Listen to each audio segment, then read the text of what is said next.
Welcome back to the Cove. And Baka's got a weird case. Why is he around? We all heard that throughout the beef. None of us knew who Baka was, but a lot of us went and did some research. And what we found out after we did some research, he does have a weird case. But now Baka's in an interview. He feels confident enough to talk about things. So let's get it. I got a couple clips here. One from Chick Smooth, another one from Place Unknown. But I pull them from different places. So we're going to break this down here. We're going to talk about it. And let me know what y'all think. You know, because all of a sudden these ninjas out here moving differently. They feel entitled to talk about things one way, but when it goes the other way, they call bullying. Oh, it's not fair, so let's sue. So this is Baka, who appeared on a podcast, and he was asked about being a weird case.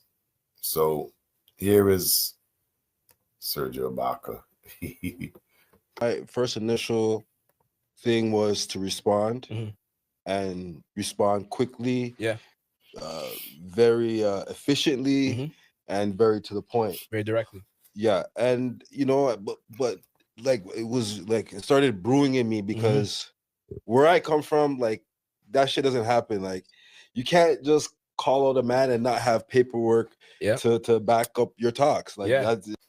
Now, I'm sorry I got to stop you here, but when he said paperwork, is he talking about the information on Drake or is he talking about on him? He's not clear with that. The Hot Freestyle podcast, you know, the first time I'm really seeing what Baka looks like. I can't say I'm a huge OVO fan and I know what's going on there. I don't claim to be that. I don't listen to Baka Not Nice, but I know I've heard a few of his tracks. But it's ludicrous. And then like to see like a whole nation behind it and celebrating it like it's a true story is unbelievable. Because another thing I wanted to say, I didn't mean to stop there again, but I know a lot of people blame J. Cole for bowing out of this beef. These were things that he thought about, that if he got into this beef, the people around him would be sacrificial lambs. And these were things that wanted him not that well, I said wanted him, but why he did not choose to battle.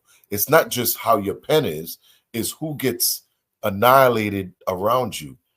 You know, you don't think people are looking at Dave Free weird, even if they might say, oh, Kendrick, that's Kendrick's kid. I mean, come on, there are some people who might be thinking, what if it is? You know, you never know how people look at situations. So anybody's family, you know, like we saw the stuff with Mr. Graham, Drake's dad, who walking down the street and people is saying things to him about Drake, which isn't right.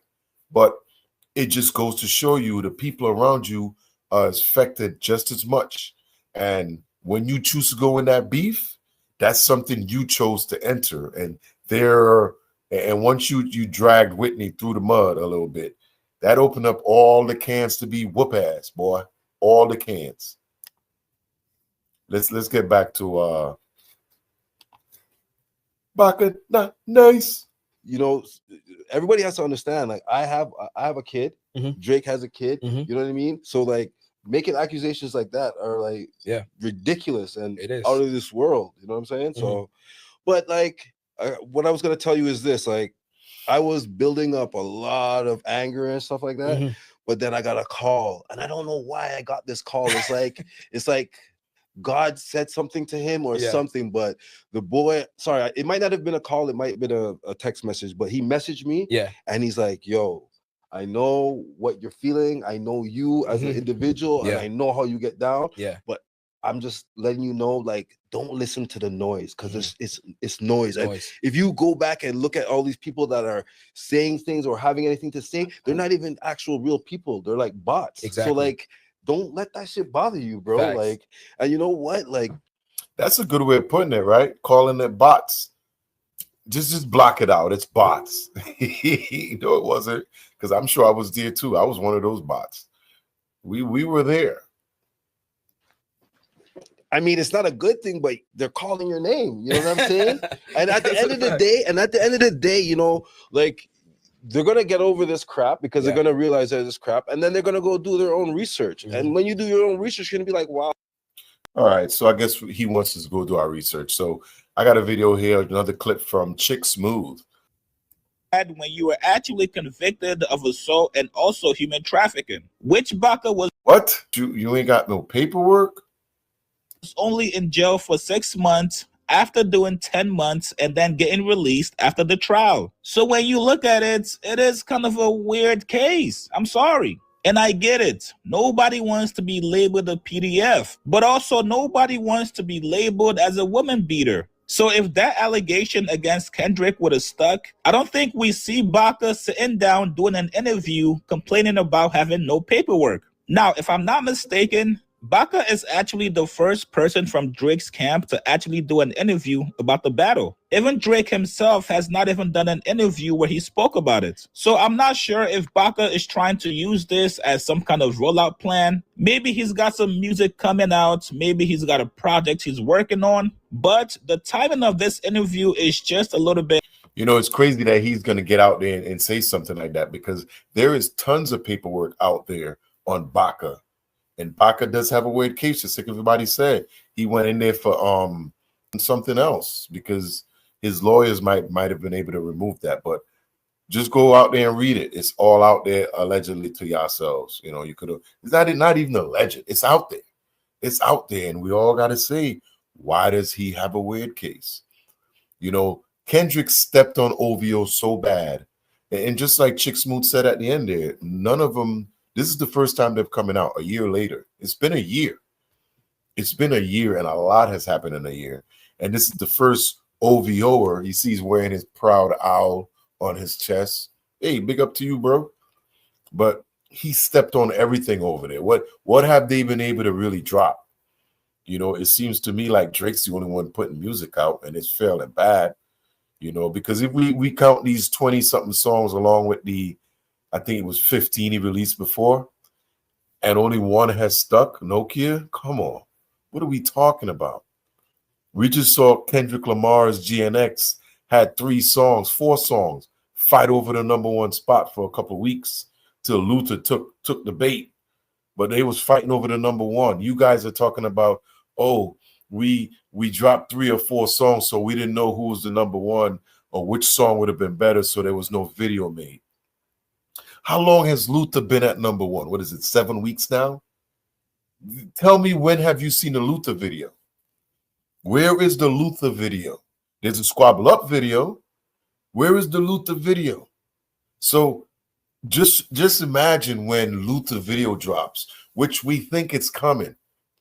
And if this so happened to drop this week, I think Nokia may be moving up to 2 or 3. It varies from charts. Sometimes you see it at 7, sometimes you see it at 3. If you go to OVO's page, it's at 1, and it's been at 1 for weeks now. Like, what are we talking about? Let's all be honest with ourselves. Yes, the song is catchy and it's taking off. And if it hits #1, you know, that'll be awesome. But it's an R&B song. It can't be considered a rap song. Not at all. This whole album's not even in a rap category.